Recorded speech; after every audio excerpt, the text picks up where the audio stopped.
Here's how you clear cache, clear data, and force stop an app on an Android phone. You pull down from the top, you find your settings button. It's up in the top right. Click that. Search for apps. You'll see it's the first one that comes up. Then you scroll down to the app that you want to do the operation on, whatever app it is that's misbehaving. So I'm just going to pick one at random.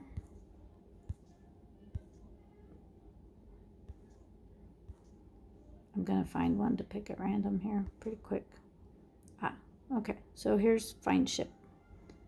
Okay, so I'm going to click that, and then you'll see actually at the very bottom of my screen it says Storage. But you can scroll up, there's other things below that. Click Storage. Then at the bottom of the screen there are two buttons. One says Clear Cache and the other says Clear Data. That data would include things like your login, your typical username or whatever. It may include like your favorites, like let's say in this app I had a favorite location for where I wanted to look for ships or something. So when you clear data, all that's going to go. The cache won't lose anything. It's just whatever it's stored. It's like the equivalent of cookies. I always do clear cache and clear data. Some people say if there's an app misbehaving, it's probably enough just to clear the cache. But I'm going to do clear cache on the right. Then I'm going to do clear data on the left. I have to say okay, because like I said, I may lose like my usernames. Okay, then I leave storage, so I'm going to use that back button up at the top left. And then you'll see there's three buttons at the bottom: open, turn on, and force stop. I'm going to push force stop. And I say okay there.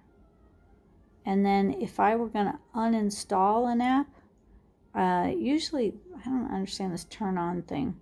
I think it's because there was a note that said this had been auto-disabled. My phone's been auto-disabling applications I don't use all the time. But usually the uninstall button is there in the middle. And before I uninstall anything, I always do the clear cache, the clear data, and the force stop. Because something I read when I was having problems with full screen ads at random, it said that even though you delete an app that you think might have brought in some of those ads, that if you haven't done all these force stops and clear data, that it could still have some like stuff that's still on your phone that's causing problems. So I always, before I uninstall, I always do those steps.